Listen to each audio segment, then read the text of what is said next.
The following contest is scheduled for one fall, and it's for the PCW Tag Team Championship! Coming down the aisle, your PCW Tag Team Champions, the men of 2,000 holds, Natal and Steve!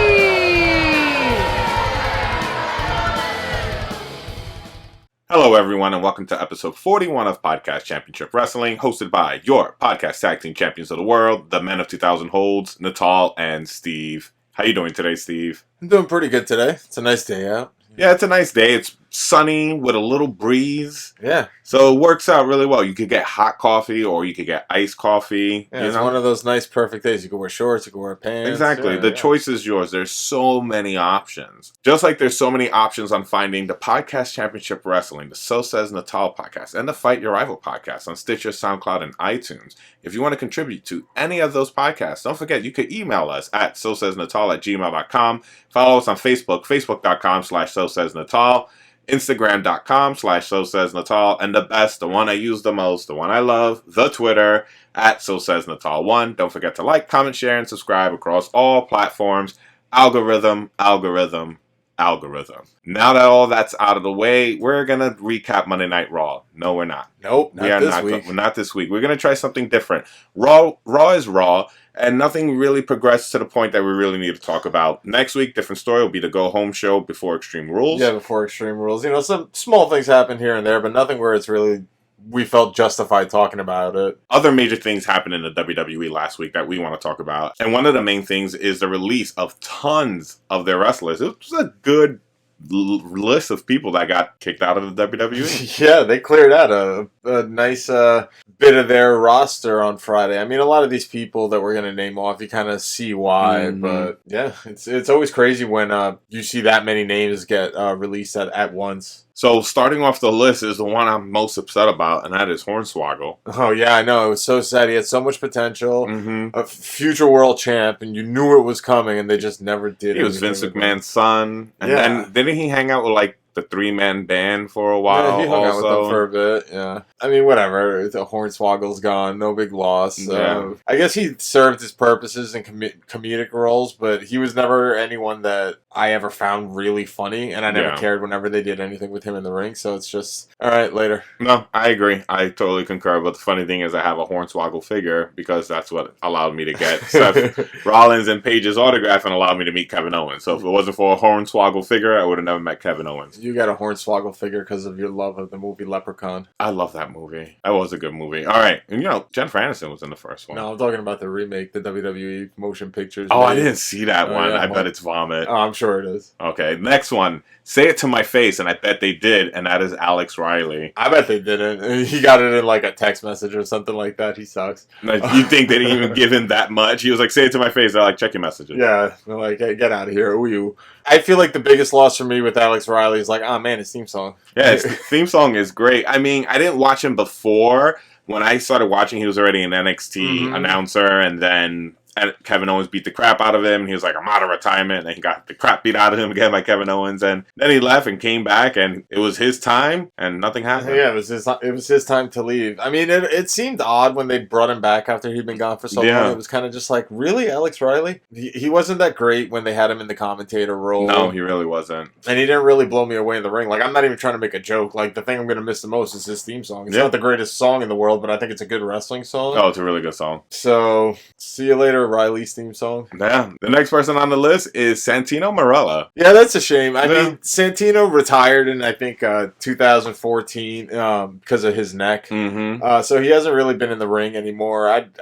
would never say I'd go out of my way to watch a Santino match, but I used to really enjoy the comedic stuff they did with him. It was just so stupid, and I felt that he fit that role really well. And it was a shame that he hadn't been on TV more often doing that. And I guess since he hadn't been on TV in so long, they were just just kind of like, we really don't need you later. Yeah, they're realizing that they're just giving him a check just to show up. But I mean, it's weird. Like his transition was crazy when he first showed up. He beat Umaga for the IC title. He was picked out of the crowd. Yeah, out of the crowd, and it was nuts. And I was like, who is this guy? And then I stopped watching wrestling for a while. And then when I was watching In and Out, I was like, wait, this is the same guy who beat Umaga and became the IC champ. Yeah. And this guy is a jokester. Now he's Santina Marella, and he's winning. That I hated. Yeah, and he's winning WWE Battle Royales at like WrestleMania. What was it? WrestleMania 20 or 25? I believe it was 25 to commemorate like 25 years of women wrestling, and he won it. But he was a chick magnet, man. They had him with Maria. They had him with Beth Phoenix. That's right. Like he had that kind of stupid kind of charm to him. But he was really entertaining.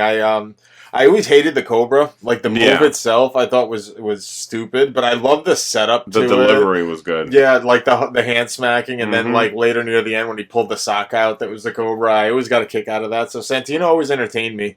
So it was a shame when he had to retire, and now it's just a shame that he's not even with the company anymore. And the last thing I want to mention about Santino is he has the shortest time in the Royal Rumble. Yeah, he came in, got clotheslined out. Yeah, and he was like, I wasn't ready. Yeah. I wasn't ready. The year I went to the Royal Rumble, he was the last man eliminated in the match. That's hilarious. So crazy. Well, I mean, he served his purpose, and it was fun to have him around, but it's so crazy to see how his character progressed. I always loved, like, when you watch the shows on the WWE Network where, like, superstars chime in and stuff like that. He was always 100% in character in those things. It was always really funny. He'd be talking about the Hulk Hogan, and he'd be talking like this, The next one on the list was Superfly. Unfortunately, she went girl by, and that is Cameron. I can't really say that it's much of a surprise. I mean, I'm sure the only reason why she stuck around so long was because of Total Divas. Yeah, but she wasn't even on last season's Total Divas anyway. Which probably shows what where she ended up ranking and how she factored into the actual show, where it's like, oh, you're not one of the more popular ones or something like that, to be able to get rid of her in the first place. But she never really did much in the ring, so I can't really say I'm surprised or saddened by this. I remember I was surprised when she showed up, because I was like on again, off again watching that Tough Enough season with Steve Austin, and she was like one of the first people eliminated. Yeah, she said her favorite match was like, I forgot. It was like Alicia Fox versus Melina or something like that. And Austin looked like he was just ready to lose his mind. So yeah, like it was a surprise when she showed up. I was like, really? And then you saw her with the Funkadactyls, and you're like, all right, that's why she's around. And then yeah, it just didn't transition into the ring. Once the Funkadactyls broke up, you could tell Naomi was the one that had most of the talent. Oh yeah. And Cameron went all the way down to NXT. She went back to development, quote unquote, and yeah, she didn't develop. No, not at all. She just got purple hair and a pink slip. That's too bad her hair doesn't match her pink slip. Next person on the list, Zeb Coulter. Yeah, I also just because they hadn't done anything with him in so long. It was weird when he came out, when Del Rio came back. Yeah, the Mex-Americans. Yeah, like that was really weird. I liked when he was with Swagger at the beginning, you know, when they started pushing Swagger and then he messed that up for himself. I liked when Swagger and Cesaro were together with him. Like, I think he's a really good talker. But they just hadn't had any direction with Zeb in a while, and then he hadn't been on TV in so long, so it's just kind of like, it's sad in the fact that it's like it's wasted potential. Yeah, because he's Dutch Mantel. Yeah, and I just think, again, I think he's a really good talker, and it's a shame that we didn't get more of it, and now we're not going to get any of it from this company with him. Yeah, he had a killer mustache. It was one hell of a mustache. That Yosemite Sam mustache was on point. Yeah, it was so badass. What a cool stash. Next person on the list, I don't know if he ever had his mustache or not, because his face was always covered, is El Torito. Yeah, this is one where I was just like, whatever, and I'm not going to ham anything up. Oh, he was in. I didn't care. I did not care. He was stupid. Like, yeah, the guy was athletic. He did all this crazy stuff. I hate when you put little wrestlers in the ring with, like, regular ones, because it kind of marginalizes them. It's like, oh, he's got to sell an airplane spin, like a spinning head scissors, and the guy just looks ridiculous. So I'm like, all right, so they're both gone. I don't have to worry about any of that kind of stuff right now. And also, Los Matadores are gone, and they're repackaging them as Puerto Rico, the shining star of the Caribbean. Yeah, they're just all about Puerto Rico. And they're back to Primo and Epico. Yeah, which is fine, because they were, fine in the ring. It was just, I didn't get that Los Matadores gimmick. Yeah, I didn't get it either. I didn't know him as Primo or Epico. Like, when I first saw him as Los Matadores, I was like, okay. They had no personality. That was the thing. Because like they weren't bad in the ring. No, they were entertaining, but yeah, I could care less about them. They don't have to worry about El Torito anymore, so that's a good thing. The next one is not a good thing, and I'm afraid I've got some bad news. It's Wade Barrett. Wade Barrett's gone. Yeah, he's gone. I mean, we all kind of knew it was happening because he'd mentioned that he wasn't going to re-sign with the company. But his contract's supposed to be up in, like, I believe June, and they just let him out early. Yeah, I mean, it makes sense. Why pay him the extra few months? He actually got, like, written off TV. Yeah. So this really wasn't any kind of surprise for us. But this one was a shame because... Oh, I know for a fact we've said this on the show a bunch, but like he was a really big wasted talent. Yeah, I really liked Wade Barrett. Really liked him.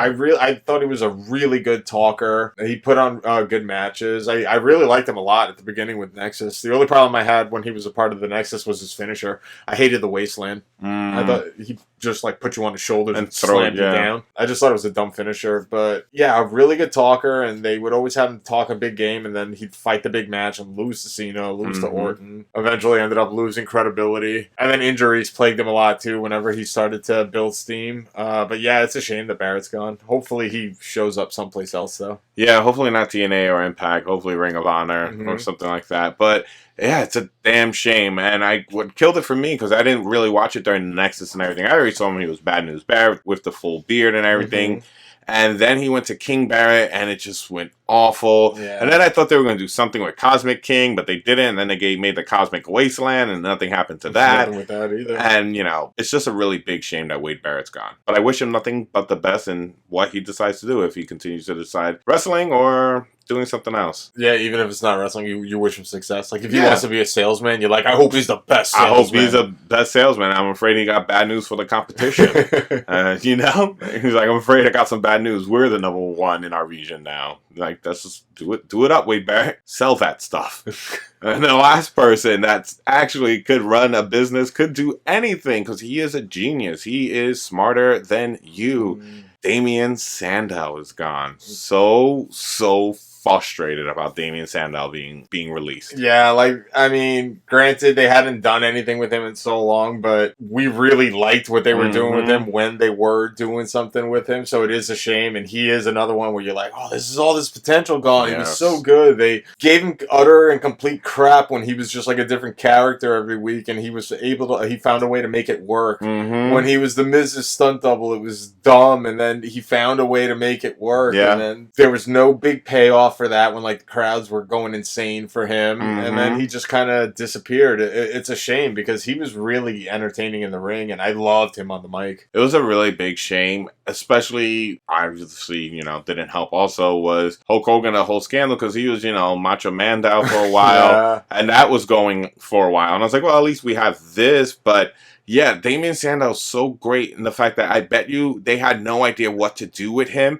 and just threw these gimmicks out there, and he was able to turn them into gold. Oh, totally. You know, like, here, partner up with The Miz and be his stunt double. It's hilarious because you look nothing like him. But then all he did was just copy everything he did, outside mannerisms and everything, and it just worked. It was more entertaining, like you said, than sometimes the matches. And then we finally got that time when he was going to turn on The Miz and do it. It was all at the Battle Royal, and we thought that he was going to win the Battle Royal, and you know, didn't happen. Like, that was the big payoff. He got to eliminate Miz. Like, all that time building up, and it sucked because Miz was doing a good job at the time too of just being a good heel. Yes, you know, and Sandow was getting the people behind him, and there was no big payoff, but I remember just like randomly watching FCW stuff with him and being impressed with Sandow in the ring. So it sucks because, like, not that I've gone super in depth, but I've seen him at, like, you know, the developmental stage and then eventually on the main roster. And I really enjoyed him during his time up there. I liked when him and Cody Rhodes were a tag team. I thought it was really cool when he became Mr. Money in the Bank. It sucked that he, like, didn't win the title. He was one of the few to cash in and not win. But even in that match, he had a really good match with John Cena, and then nothing came of it.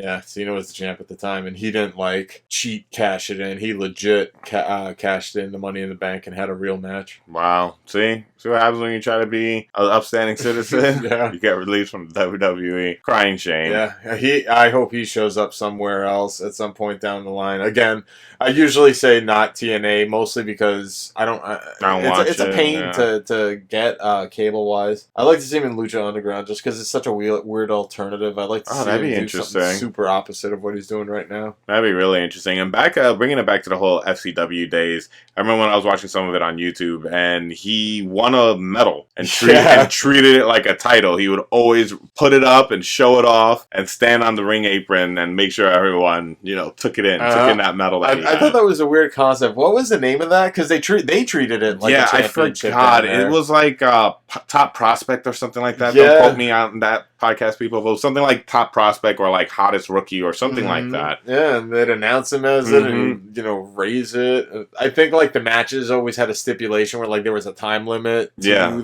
the matches for that thing. It was weird and interesting, but it was cool to see Sandow with it. Yeah. And you thought like, oh, this is what it's going to be like on the main roster. And I went, no, and now he's gone. That really sucks. Because even recently when he would randomly come out on, when they would bring out the locker room to stand on the stage on Raw, we'd see Sandow. Be like, oh, there's Sandow. Yeah, exactly. Anytime he gave us a little bit of Damien Sandow, we were all for it.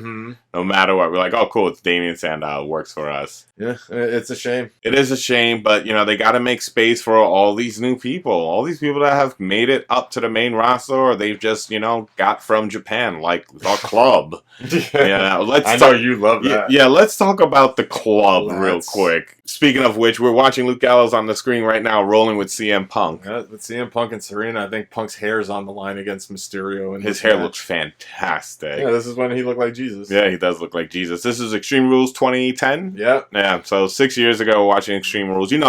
Out there, guys, we always watch a WWE pay-per-view when we record. And it's funny, we're about to talk about Luke Gallows, and he's here right now back in 2010. His shorts are awesome in 2010 compared to his shorts now. Oh, it's like tiger camo. It's way better. Yeah, let's not talk about his ring here. So we all know that Gallows, Anderson, AJ, all of them are part of Bullet Club. Yeah, they're part of a club. But now WWE doesn't use Bullet Club, so they can't keep calling them Gallows, Anderson, AJ. It's too long. So now they're the club. Yeah, just the club. The club. One of the stupidest names ever. What a bad name. They could have thought of something else. I said the ammunition clip, the ammo box. Continue something with Bullet Club. The Gunpowder Club. The Powder Club. Gunpowder would never show up, even if you add powder to the end of that. I mean, they call weapons toys. That's true. They could have called it the Toy Club. The Toy Club? I don't know. Whatever they could have called it. But, it's just weird. The club. It just sounds so, generic. Yeah, no, it really does. Like, they're kind of like in a holding pattern, thinking, like, what are we going to put between the words the and club? Like, it's prime for something. Yeah, there's nothing I can think of off the top of my head. And, you'd want it to be along the lines of the Bullet Club because that's kind of what it's really... Well, not kind of. That's what it is, and that's what it's known as. But, rights and stuff like that. And if Vince doesn't own it, he's not going to want to use it. But, yeah, even if you just completely stay away from the club and give them a different name, the club right now for the team, just doesn't work for me. Yeah, it doesn't really work for me. And the reason why we're talking about this is they're in a feud with Roman Reigns, our WWE World Heavyweight Champion, and the Usos. And I have to say, this has been progressing very well. I've really been enjoying Roman Reigns' overall portrayal as a champion. I know it's weird for me to say that. I guess 3 times the charm for him. Maybe he's gotten more pull in the back and let me just be me, or I don't know, they got better writers, whatever happened. They've been using him better, especially since the end of the AJ feud. He hasn't been relied to have really long promos by himself. You saw even this week, it was with the Usos, and everybody just had small little lines. Yeah, at the end of it, you were like, yeah, Roman Reigns, that's what I want to hear. Exactly, because the match was a 6-man tag elimination match, and he said, we'll take out Anderson, we'll take out Gallows, and I will take out AJ Styles. And I was like, I like that. Show, command, take over something, because when he's like, if I win, or when and I'm like, no, just say, I am going to win. Don't put that doubt in people's heads if you're this type of monster. And the fact that he is eliminating that now, he doesn't have that doubt in his voice. And he just sounds very legit and as serious as he possibly could be about his words. It works for me because that's the type of character he is, like his presence and all. And also, Roman Reigns brings us to our major topic of this week's episode of Podcast Championship Wrestling.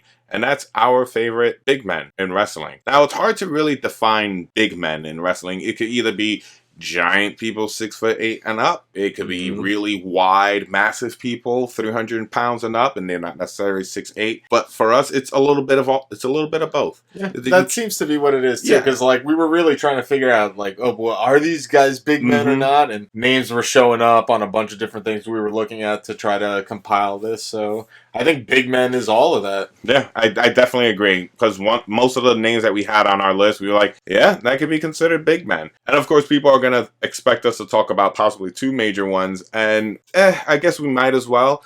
And one of the first ones is Andre the Giant. Now, everyone... He's like the big man. The big man. The biggest of the big, the greatest of the great. Part of the reason why we have, at least we had such trouble defining big man, because that's like the prototype. And he's both. He's gigantic and wide. Yeah. So you're like, well, what really is a big man? But yeah, whenever you think big man in pro wrestling, that's the first name you think of. And we're only mentioning him because he is the big man, but it's iconic. Yeah, it's iconic. And not only that, it's just, I don't have many memories of him. Like when he was wrestling and I was watching it, he was just doing jobs for Hogan to make Hogan look great. Yeah. So I never saw Andre doing anything that looked fantastic or moving really fast, because I believe his health wasn't the best by the time we were watching in WrestleMania 3 and the body slams and stuff like that. Not his health nor his knees. Yeah. Like, we got the slow punches, the butt bumps in the corner, the Andre getting tied up in the ropes and choking you with his singlet. Like, that's the Andre that we got growing up. When you go back and like watch footage or when people are talking about him, you see him doing stuff like running the ropes and splashing, and it's really amazing to see.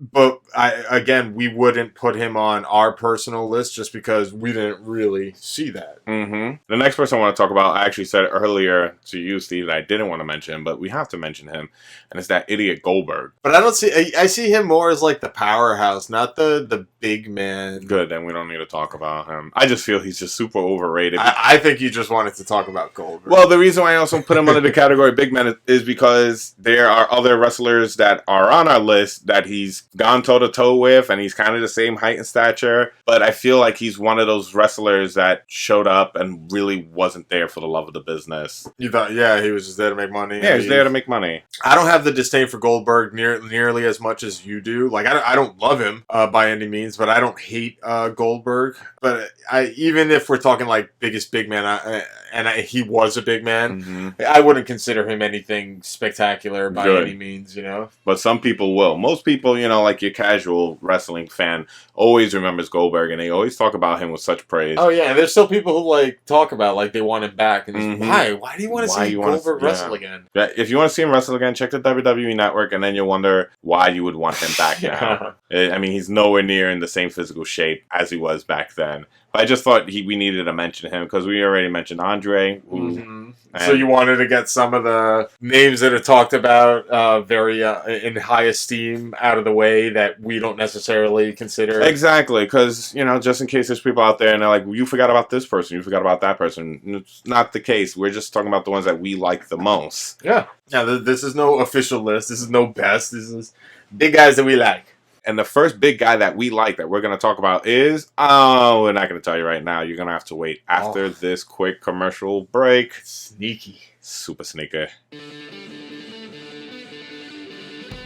You can catch Natal on 3 separate podcasts. Yes, 3. You can catch him on Fight Your Rival with Michael Andronico, Podcast Championship Wrestling with the other half of The Men of 2000 Holds, Steve, and So Says Natal podcast. You can find all 3 podcasts on SoundCloud, iTunes, and Stitcher. And you can follow him on Twitter at SoSaysNatal1, on Instagram at SoSaysNatal, and on Facebook, facebook.com/SoSaysNatal. You can support any of the podcasts by sending your comments, questions, and suggestions to sosaysnatal@gmail.com. Don't forget to like and subscribe across all platforms.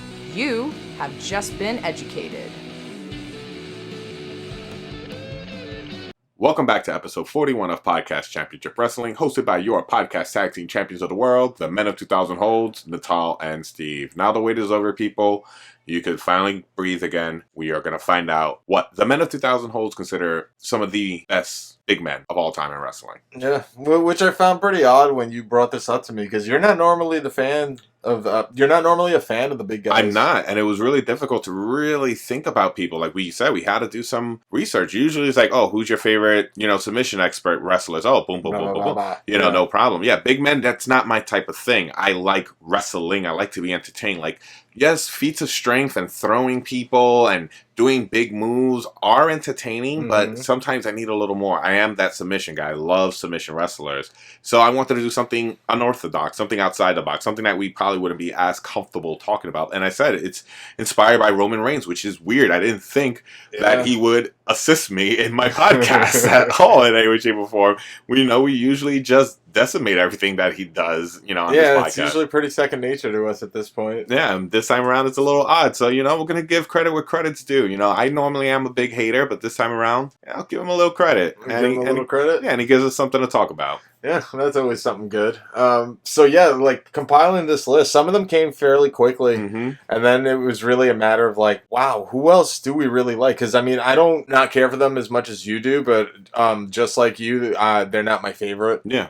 But sometimes when you see a 7-foot guy just fling someone across the ring, it's just incredible to watch. But one of my favorite big men of all time was not someone who was gonna just like fling someone around like a rag doll as often, although he probably could, was Bam Bam Bigelow. Bam Bam Bigelow was awesome. Yeah, just from the way, like, when he used to do the cartwheels, in the early day, but the flying headbutt and the way he could move around in that ring, like, he wasn't your standard kind of big guy who just walked around really slow and punched you. I was always afraid of him. He looked like he could really do some serious damage. At an early age, I thought he was super cool. He had flames on his head, tattoo flames, and his outfit was just more flames. Yeah. And his theme song was awesome. It was just a thumping sound and him going bam, bam, bam, bam. It was just really cool. He had his moment at WrestleMania when he fought Lawrence Taylor. Yeah. That was the main event of that WrestleMania. Yeah, it really was the main event. Yeah, just mind blowing. Yeah, and it's not a great match by any means, but he carries Taylor to a pretty watchable match as far as a celebrity match goes. Exactly, and obviously the company had to believe in something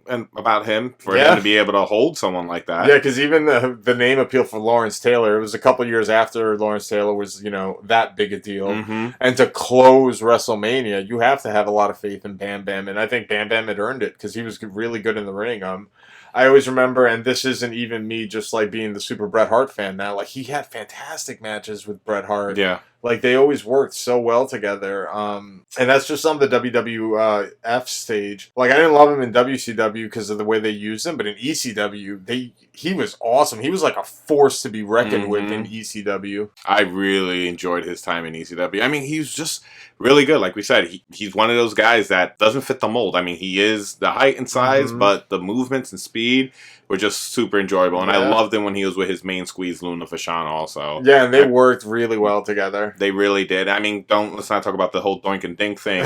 No, but just Bam Bam and Luna, it was a perfect combination. Yeah, it was. But yeah, and like going back to the ECW era, like he had some of the feats of strength. He's got that iconic image where he's like pressing Spike Dudley and throws him into the crowd. Oh my God, like 4 rows into the crowd. Yeah, like super far, and then the crowd just starts, passing Spike around and he's crowd surfing, or when Taz has the Taz mission on him and Bam Bam jumps through the entry ring. Oh no, the ring first. And actually gets the win, and that was just so mind blowing because at that point Taz was so hot, and you're like, beat me if you can't, survive if I let you. And it's like he's not gonna let anybody survive, and Bam Bam survived that. Yeah, the way it happened, the fact that Taz was on his back, putting him in the sleeper hold, and he just lost it and fell backwards, and he went right through the ring, and they counted it as a pin because he fell on top of Taz. No, I think he eventually came out and pulled Taz up. Really? Okay. It's just all the shots kind of like end right there where the ref looks like, oh my god.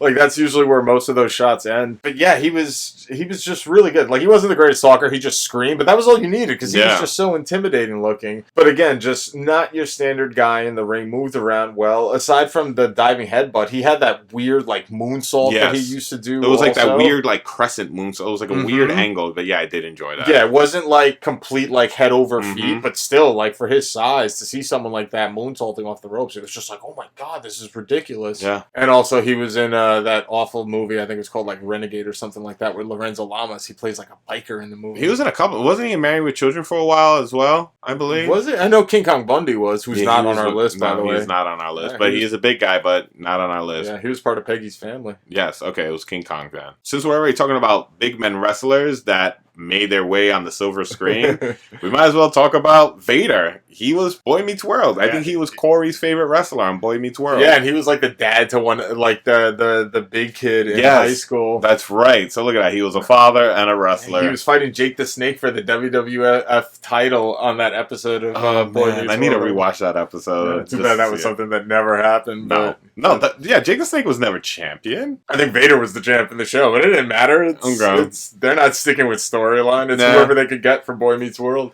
That's true. But yeah, we're not talking about Vader and why we love him because of his time on Boy Meets World. It's his time in everywhere, in WCW and in WWE. I really enjoyed him in WCW. I remember one of my first early memories of him was him coming down with that giant metal mask. The one that used to shoot steam. Yeah, he used to shoot steam out, and I just thought it was super impressive. And then I found out the reason he came down with that is based off his name, Vader.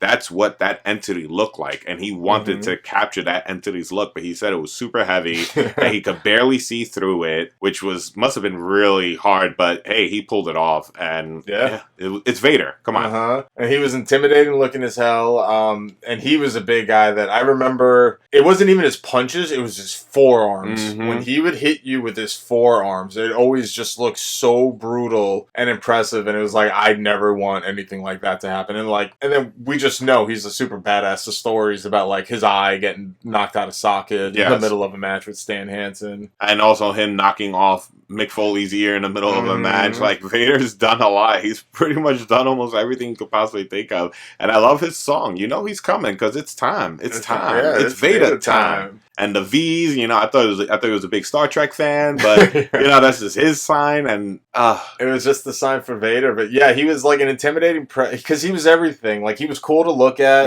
Didn't have to say a whole lot when he spoke, but just kind of like screamed and looked scary. I loved when he was with Harley Race because Harley Race spoke fantastic for him. But when the bell came in and it came time to have a good match, he had good matches. I can think of like really good matches with Sting, with Ric Flair. And much like Bam Bam, he did stuff like on the ropes that you wouldn't expect to see. Like, Vader had a moonsault also. He had the cool turnbuckle splash that Swagger does, the Vader bomb. Yeah, I think that was the Vader bomb. I think his power bomb was called something else. But yeah, again, he was a guy that got up there, and he didn't have such formulaic matches, and he didn't seem to always need to be taking his breath and stuff like that. So it was always really entertaining to watch Vader, because it wasn't just like, oh, it's a spectacle. It's like, they're really good matches. They're matches that to this day I still go back and I'll watch Vader versus Flair, Vader versus Sting. And actually, adding on to those matches, there was one I saw a couple of months ago. It was Vader Hogan Steel Cage at Bash at the Beach with Dennis Rodman on the outside. And this was still when Hulk Hogan was yellow and red Hogan.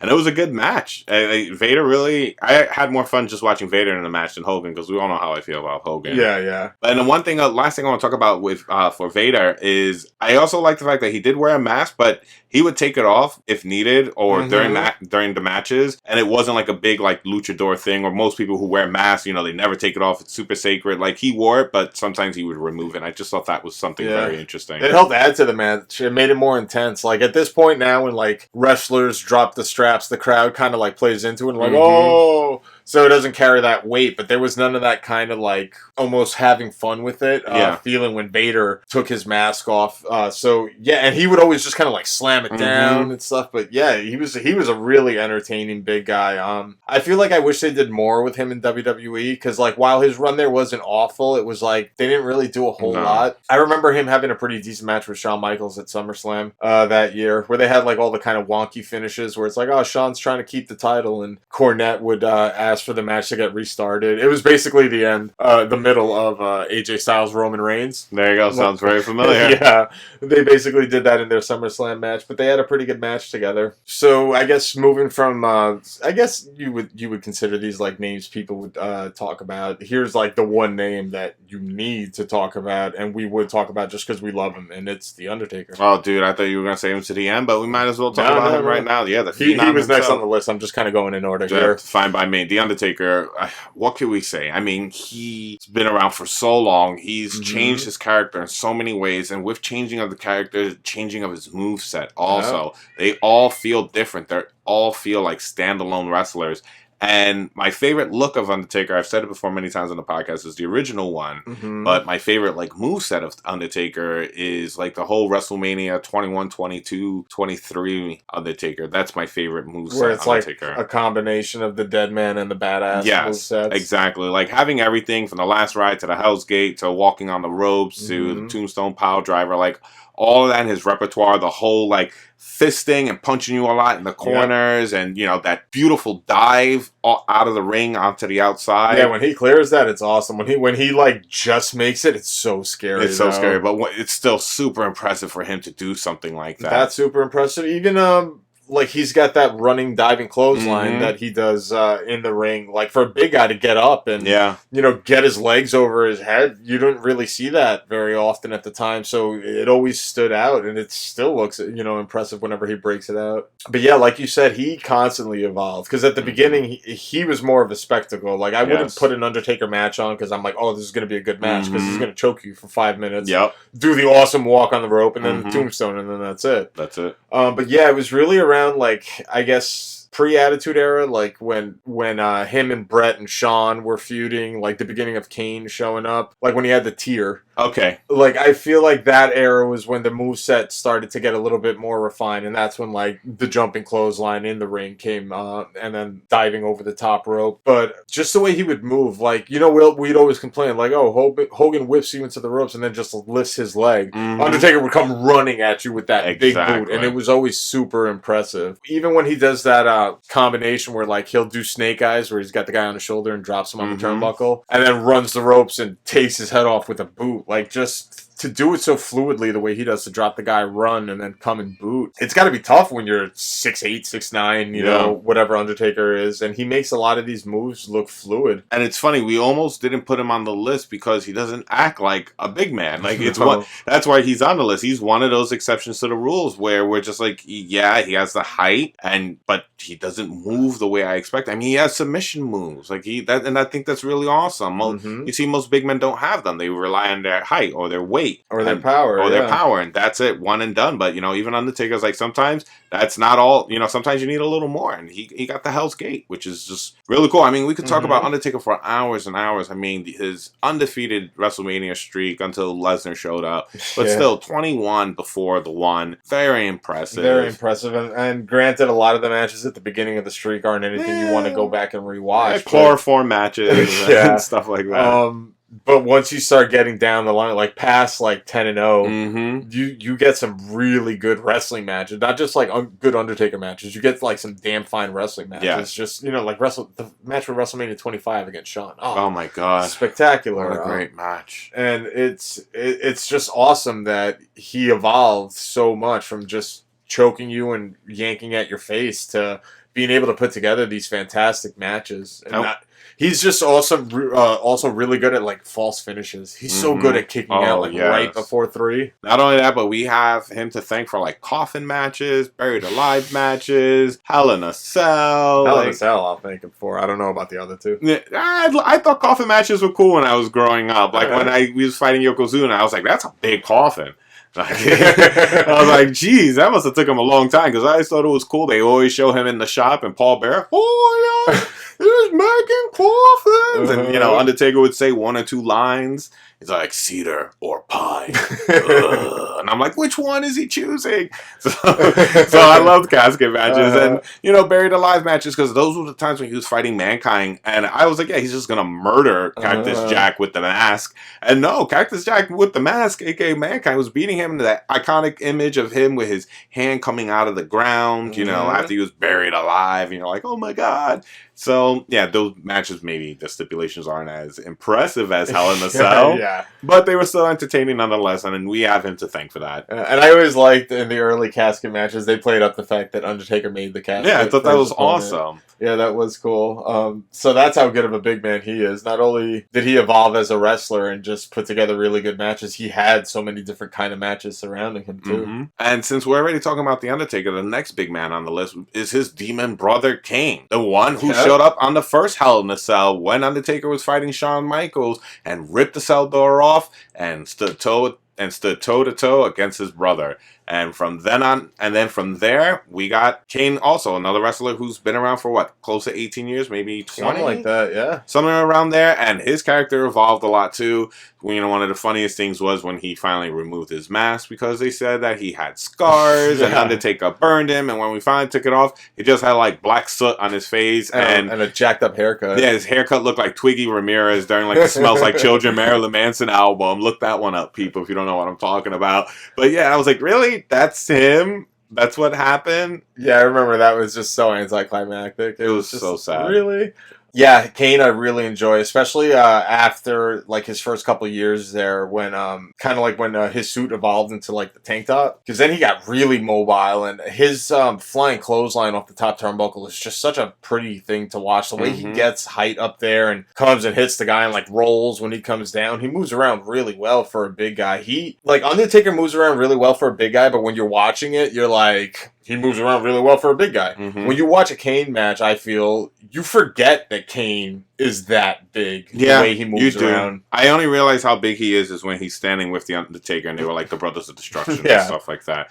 But other than that, yeah. But one of my favorite costumes for Kane was his first one. I like the one sleeve design, because they said it, he was all burned up, so I was like, wow, he's probably covering up that part of his burned persona. But when he did the straps, I like that as well, especially when they had like the see-through mesh flames on it. Now look at that, you like the see-through mesh flames on him, but Brutus Beefcake Beefcake can't have that, but Kane is fine. Okay? Is Beefcake on this list? No, he's not. No, Beefcake probably won't be on very many lists. If a list of people we don't care about or list with people with the worst gimmicks, yeah, he'll be on that list. Didn't we have a worst gimmicks one? No. Yes.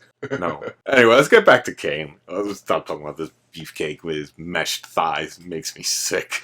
But Kane was fantastic. I didn't like when he came back with the double mask and he was wearing like a welder's mask. Oh yeah, that was just dumb. It was cool in that it was like, it's back to like old school Kane with the mask. With the welder's mask, I thought was dumb. Yeah, it was a bit much. And I liked him as corporate Kane. I really did. I thought it was awesome that he would wrestle in slacks and shoes, and he was in great shape. I was like, no, this guy's in really good shape. And then once they started doing the whole Corporate Kane and Demon Kane thing with Seth Rollins, I was like, I wasn't a fan of that. But yeah, no, Corporate Kane I was actually a fan of too, just because, like you said, he'd been around for like 15 years or something like that. So it was just something different. This was his version of the American Badass, a complete departure. It just happened to be, a suit-wearing corporate guy. But he still moved around pretty well, because at this point he's like close to his 40s when he's doing these matches, or early 40s even. And it's still impressive. I can't say enough about Kane. It was just the way he moved. He's just super agile in the ring. And another thing I think he doesn't get a whole lot of credit for is he's a pretty good talker. Yeah, I mean, especially you could tell that with Corporate Kane, he was always sharing the mic with Seth Rollins. Like feuds with The Undertaker, where you're expected to deliver these lines that are just super weird and things that just don't fit into everyday life that you just find a hard way of buying into. He delivered them pretty well, so I thought Kane was a full package in that. He was a pretty good talker and just really fun to watch in the ring. His chokeslam was awesome too. Yeah, he did have a really good chokeslam. Yeah, it's an easy move for big guys to do, but it's one of my favorite moves to watch big guys do because it's just so impressive looking. But I always loved Kane's chokeslam probably more than anybody's. He always got the guys up so high, like he would like get them up so high their legs would kind of come up a little bit higher and just make the move look that much more impactful. Well, you could tell it's because of the support he would give him in the back. Like, I'll be able to lift you up a little higher, and it worked really well. All right, so we've got a few that we legitimately really like, and we're easy to classify as big man. And then we get to a point where it's just like, well, is this really a big guy or a powerhouse? So we're just going to throw him in there anyway, but Sheamus. I really enjoy Sheamus. Like, the character's kind of lost his way at this point, and he's a little boring, but as far as in-ring work goes, I'm a big fan of Sheamus. I always enjoyed watching Sheamus wrestle, even if he wrestled Randy Orton for 60, 100,000 times. I still enjoyed it. It was great when we saw it live at SummerSlam. Yeah, that was actually a good match. But that match has just been done to death. It's been happened. Yeah, it happens so much. But not only do I like his in-ring work, I like his style, I like his look. I like that he's so pale. He's the most palest person on the roster, and it fits. And the fiery red hair. When I first saw him, I was like, this guy looks like a super soldier James Hetfield. Like, that's what this guy looks like. And I was like, yeah, I'll get them. Yeah, and his bro kick and his moves look devastating. He's really funny. He's really good on the mic, in my opinion. I find him very entertaining when he talks. Even with his accent, it works. I always liked his style. His hair always looks cool. I respect the Hawk. You respect the Hawk? I like it. I like the Hawk, especially when he would have it down. I'm like, you look so cool. You look like a dude that would just start fights in a bar for fun. He probably is. Yeah, I guess, you know, if the picture fits. But yeah, I really enjoy Sheamus. Yeah, and he's deceptively big. I think part of it's just because he's so white. And then, like, you'll see him standing next to somebody like The Undertaker, and it's like, oh, he's barely looking up. Oh, yeah, Sheamus is huge. He just doesn't look it.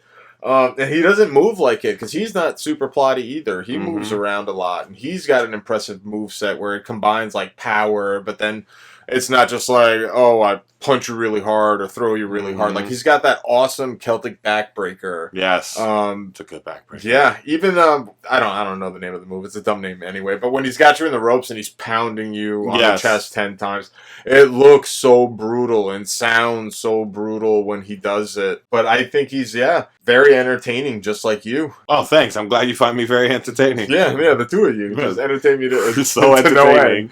And you made me lose my train of thought, but I'll get there eventually. Sheamus moves around really well, too. I think that's one of these things that all these big guys that we like have in common is the fact that they move around well. They're just not slow and plotty. And, I mean, he used to do the springboard where he would hit you with his shoulder. Like, that was always super impressive to me. Especially with his height, like we mentioned earlier. Yeah, and to be able to jump and clear that top rope at his size, that's not easy. And he's won the world title, I believe, 5 times already? Five. Yeah, 2 WWE, 2 Worlds, and 1 WWE World Heavyweight. Yeah, so there you go. He needs to win another one, but he was famous for Sheamus 5:15. He beat Roman Reigns in 5 minutes and 15 seconds after he held the title for the first time. Oh, man, it's such a shame that last run of his was just like, you're a placeholder. Yeah, it is a damn shame. And then he went to the League of Nations. Then the League of Nations broke up, but now his beard is full. There's no more braids. Nope. Let's see if they give him another push or something, or just put him in there to have him have really good matches, because he's just a great worker. Yeah, he is a really good worker. I would like him to mean more, because I don't want it to get to that point where, like, he just fizzles away and then he's gone, because I could kind of, like, see that happening. It's like, he's a big guy that moves really well, and he's impressive when he gets smacked, especially by a big guy, because you'll see the handprint on him, so he makes the other wrestler look good, like, just in that respect. They could totally have Kalisto lose the U.S. title to Rusev, because it doesn't matter at this point, and then have Rusev start feuding with Sheamus, and I'd be fine with that. I like to see that go for a couple of months. Yeah, and at least it would have, like, the backstory of the League of Nations, as lame as it was, and I think Sheamus and Rusev can put together some matches that would be pretty watchable. I would thoroughly enjoy both of them in the ring at the same time, duking it out. And the next person on the list, we had the same problem. We were toying, does he count? Yeah. But if we mention Goldberg, we might as well mention the better version of Goldberg, in my opinion. And that is Brock Lesnar, the Beast, the Conqueror, the one in 21-1. Well, now what? 23-1. Yeah, but it sounded so good. 21-1 sounds way better than 23-1. The one in 21-1. He is incredible. He's a monster. He's a beast. Like, everything that Paul Heyman says, the way they package and deliver him to me, I eat up every single word. And he's very impressive. Yeah, he's portrayed as a beast. He acts like a beast. He's no nonsense in the ring. It's almost kind of like watching a different Brock Lesnar now than when you watch earlier Brock Lesnar, because now he just suplexes you 137 times and then leaves. But when you watch old Brock Lesnar matches, like the guy moved around really well, super impressive stuff. Like just that dead jump onto the top of the ring. I love that. It's so impressive every single time I see it. It's like 2.5 feet from the floor to the ring apron. So for him to be able to clear that one jump is super impressive. Yeah, it's crazy. And again, super brutal. But when you watch like the old matches, his suplexes were crisp. I mean, granted, he does them now, but he did like regular ones, not just Germans or belly to bellies. Yeah, he did have like that mess up at WrestleMania when he goes for the shooting star and he couldn't clear it. Yeah, that was a pretty scary moment. But the fact that he went for it and he almost cleared it is very impressive. Yeah, and it shows like for his size, like he's that athletic where had he jumped a little bit more the right way or whatever, he totally would have cleared it. Yeah. So it's super impressive. And again, he's just not slow and plotting in the ring. And to your respect, where you like submission moves, especially in his first run, there was a lot of that kind of stuff in his moveset. Didn't he have a couple of feuds with Kurt Angle? I mean, their match at WrestleMania. And he had crazy innovative stuff like the Brock Lock, where he took like the guy's leg and draped it over the back of his neck. And I think he would like hurt people with that. That's why you don't see it anymore. And he didn't use it for that long back then. But still, innovative as all hell. Really cool to look at. One of my favorite promos I remember was when he was with Paul Heyman on his first run, and Paul Heyman's talking, and he has like just one of those giant metal like lighting rig fixtures that you put a bunch of spotlights on. You know which promo I'm talking about, right? And he's just doing curls with it, and then just throws it in the back and walks away. I was like it's nothing. Are you kidding me? That I struggled picking up grocery bags, and this guy is holding like giant lighting rig equipment, no problem. And the crazy thing is, it's like something like that is probably super easy to fake, but I bet you they didn't even have to. Yeah, they were like, just give me the real thing. They're like, we'll hollow it out for you, Lesnar. And he was like, why? And he's yeah. All right, now is when it gets to the point where we're stretching, and I guess these are guys we're talking about, but we wouldn't put them on the list of our favorites, but they had some redeeming qualities. I think, they're wrestlers that we don't give enough credit to, I guess, as much as we should. But when we look back on it, we're like, damn it, they've done their part. Yeah, and the first one, Sid, Psycho Sid, Sid Justice, Sid Vicious. Which version of Sid you could go with, it doesn't matter. Maybe the one that has half a brain as the ones in the ring. He was horrible on his promos. Couldn't really speak properly. All I remember him for is his leg getting broken. Oh God, it's one of the most brutal things to watch. I think it's one of those things besides Hulk Hogan and Stone Cold and John Cena that non-wrestlers know about. Yeah, it's Sid snapping his leg in a match. Oh, so bad. Not only that, but that one elbow guard he had, the body glove elbow guard. I'll always remember that for some reason. And when he was Sid Justice, I believe, in the WWE, and they gave him the WWE title, and he had the Winged Eagle belt, and he was supposed to be the face of the company. And the way he would give his fist, those pounds, to like the fans, I was afraid he was going to shatter the bones in their knuckles. The way he would hit them, I'm like, it would always look super brutal. Yeah, I'm like, dude, these are just pedestrians. They're not superstars like you guys. Like, calm down. And when he was in ECW, I just remember him showing up on a lot of different special events and pay-per-views and just clearing the ring with power bombs and walking right out. That was all he really did. That's all he did. But I was fine with that. Tight blue jeans, power bombing people. That was the one thing I really liked about Sid, was his power bomb. I always thought his power bomb was super impressive looking, especially because of the size of him. Like, he didn't move around the ring very well. Like, you're not going to see him running the ropes very often. He shouldn't have been on the top, the second turnbuckle. Yeah, like he shouldn't have been on the top. Yeah, he shouldn't have even really been on the turnbuckles. Like, he probably didn't even want to do No, I don't think he wanted to, and they said you have to do more spots, and look what happened. Yeah, like, he wasn't the most diverse guy in the ring. He was a lot of just kicks and punches, and they weren't necessarily the most impressive. But you can go back and watch some Sid matches, and they're not, the worst things in the world. I always just remember, like, not being the biggest fan, because he always seemed super dangerous. I remember there's, like, a War Games. He power bombs Brian Pillman and, like, breaks his neck in it. Because he gets him up, and since War Games isn't closed, Pillman's feet hit the top of the cage, so he can't finish spinning around when Sid brings him down. Unlike you, like, I would by no means say he's a great talker, but I was always impressed with Sid. I always thought he was one of the better screamers. The guys that just scream into the mic. I always thought Sid wasn't that horrible at that. Not great, but just not horrible. And I always got a kick out of the fact that he always called everybody Big Boy. Like, what the hell's that? That's so random. But yeah, like we'll bring Sid up, I guess, just for that, because I mean, his runs were nothing spectacular. No. Sid Justice was a complete bomb in the WWF. Yeah, it really was. I like Sid Vicious and Psycho Sid. Yeah, like and they worked well in the WWF, especially like they paired him with DiBiase for the big Psycho Sid run. You know, he was the muscle to the $1 Million Corporation. Works for me. Yeah, he filled that role extremely and he was always sweaty. Yeah. Oh my god, he was always sweating. And the next big man on our list that's worth mentioning, he just entered the Hall of Fame. It's in his name. And that's Big Boss Man. We were talking about big men. We just add boss in between that, and you got the Big Boss Man. And I liked him growing up. I guess because he was a cop with a cool nightstick. He had cool nightstick flips. I just always enjoyed the way he would flip that little nightstick around. I always thought that was really cool. He did that. Yeah. And the only memorable matches I could think of with him was when he wrestled Nails, and Nails stole the Billy stick and attacked him. Just attacked him. Yeah, I don't even remember anything great from those matches. I remember like moments that I enjoyed with the Boss Man. I thought the Boss Man Slam was such a cool looking finisher. Yes, Big Cass uses it now. Yeah, Big Cass uses it now. Wade Barrett used it for a small bit as Wins the Change before it just became a regular move. Yeah, but it always looked so impressive, especially when Boss Man first came into the WWF and he was really big. He was huge.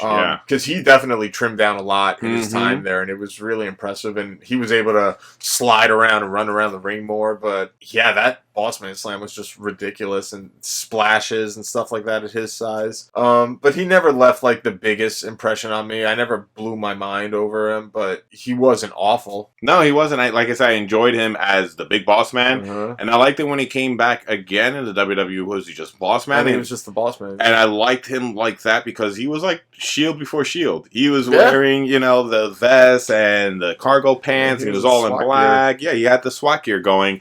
And I thought it was a cool 2.0 to his character. Because for him to come back as, like, a county cop...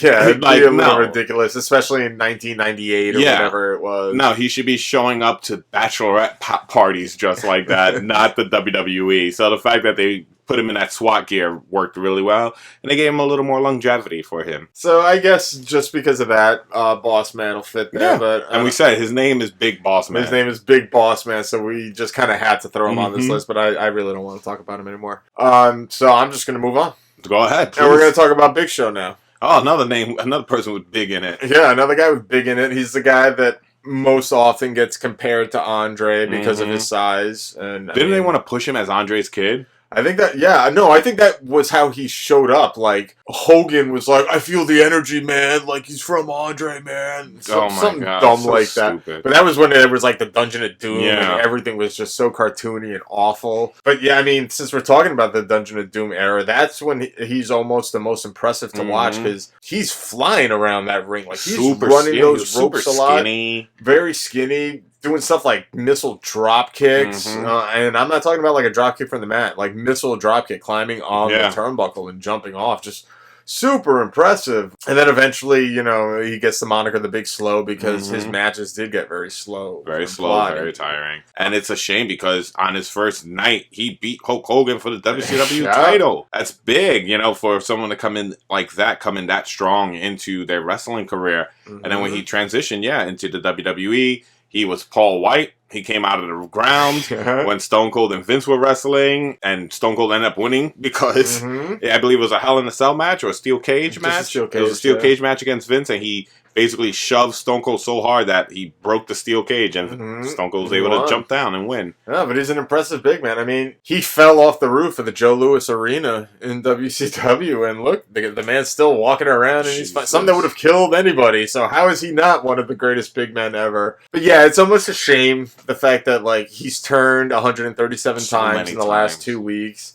and that they've really limited his move set because he is impressive for a guy of his size. I remember the year I went to Survivor Series, one of the coolest moments was I got to see Big Show deliver an elbow drop from the top rope. That's awesome. It was crazy. It took him like 20 seconds to set up, but who cares? Like, he's a giant. You got to make sure he doesn't fall off this thing. And he actually came off and went through. Had that cool, suplex spot with Mark Henry where they recreated the Lesnar thing, which is another thing that he was involved in. Yeah. And those are super impressive to, like, see him come off the top rope and take a suplex. Very impressive. And even Cesaro lifting him up and walking him. Yes. And dumping him. Granted, it's not Big Show doing something spectacular, but it was still spectacular because he was in it. And it's his size that makes the other people look that much better, you know? And speaking of his, like, moveset, you were saying, he was a big slow and it got boring. One thing I did like about... one thing I did like that they gave him was that knockout punch, because he did have big hands. So the fact that they worked on that, and it was a strong emphasis. Like, if he punched you, you're out.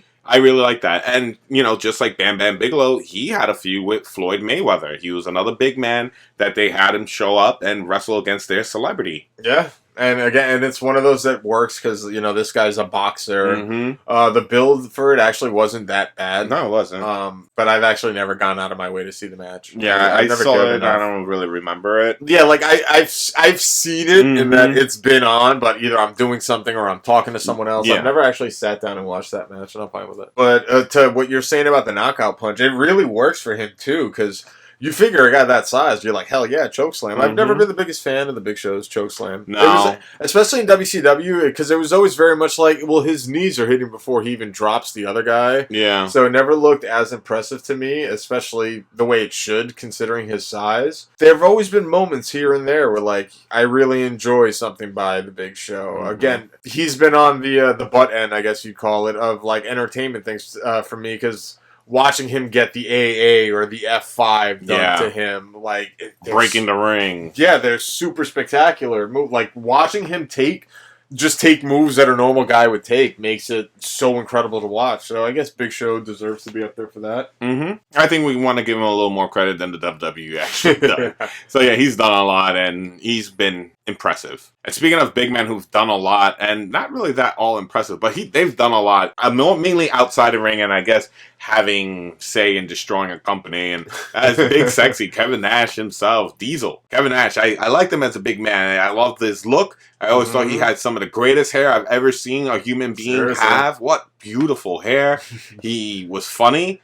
I thought he was highly comical, especially in the WCW time. In WWE, he was just, I knew him as Shawn Michaels' bodyguard, and then that one Royal Rumble where he shined, where he was throwing people out, and he was just there, fixing his motorcycle glove, bleeding a little bit from his lip, waiting for the next entrant to come in. I agree with you, like, nothing mind-blowing, but when he would do certain things, it was always kind of cool. I used to like when he ran the ropes and would basically crotch the guy who he had draped across. It's weird. It's just random things, like he ran. Like, that's impressive. Although we've also seen him like blow his knee out, getting tossed into Isn't he the king of tearing his quads? I believe so. He had a cool power bomb because he never like followed through. He would kind of like get you up top and then drop you. Yeah. Very lackadaisical. Speaking of his quads, I think he was gone, and then on his first night back in WCW, he did like a big boot and tore his quad again, and he had to be off TV again. Yeah, like it's got to be rough when you're that tall. Yeah.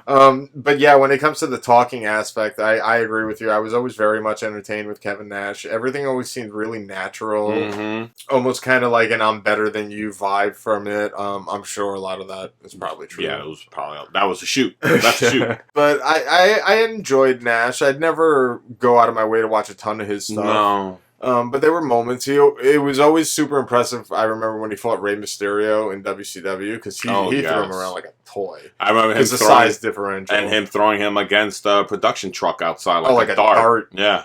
That's like probably one of my favorite WCW moments ever. It's one of those that will stand out forever.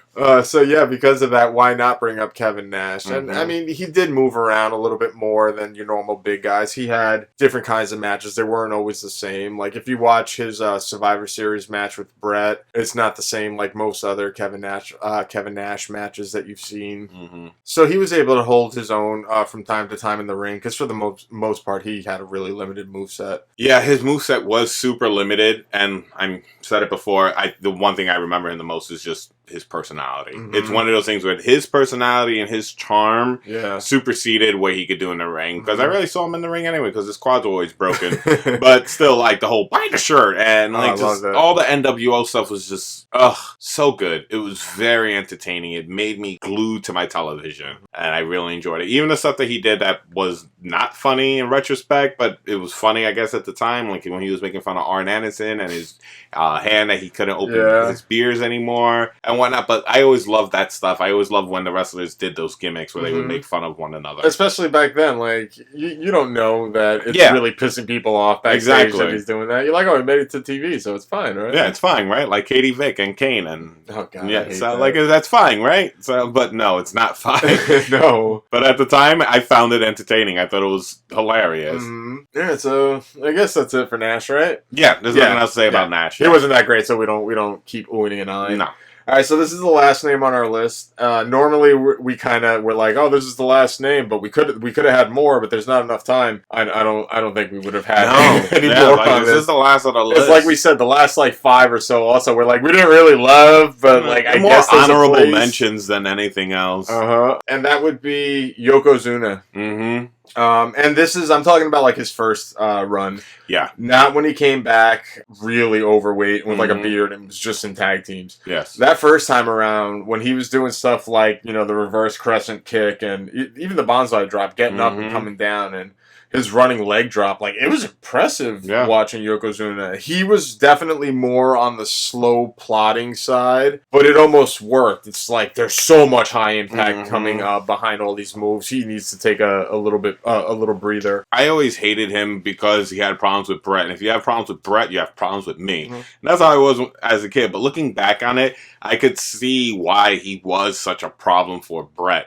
He wasn't just a gelatinous cube in the ring. Like, he moved, and he was threatening, and it was scary. It was really scary, especially with Mr. Fuji by his side. Yeah, like anything could happen, and having Mr. Fuji with him really helped. We really can't go on and on, because again, like we said, we didn't love Yoko, but there were certain aspects that we really respected, and when you had guys like, I don't know, back in the day, like Hercules, who just punched and kicked. Or Warlord. Yeah, and like, these guys are physical specimens to look at, but they didn't really do anything in the ring. Like, Yoko wasn't that big of a deal to look at, but even when his moveset was pretty limited, it was still way more diverse than these guys, you know? And it's just stuff like a leg drop. Yeah, but it was a running leg drop at least. Yeah, that was crazy for him. And with that, I would have to say Banzai! If Yokozuna was running this podcast, because with mentioning him and all these other big men, this is the end of episode 41 of Podcast Championship Wrestling. I would like to thank you all so much for taking your time and listening to this, whether you were driving, drinking, singing, dancing, learning, teaching, sleeping. I don't know. But you know what? This week I'd like to thank you all too, because normally I don't say anything, but in my head I think, I don't care. Yeah. This week I thank you all also. Oh, I thought you were going to stop your thank you by saying I don't care. I thought you were going to turn heel right there in the middle of your promo. No, I'm not pulling a big show and turning 14 times in this podcast, but for this week only, thank you, people. Thank you, don't thank you. Thank you, don't thank you. That was the Big Show way of saying goodbye. That was the Big Show and the Zodiac way. Oh, yes. No. Yes. No. No. No. This is Natal saying goodbye for Steve. And remember, we have 2,000 more than you.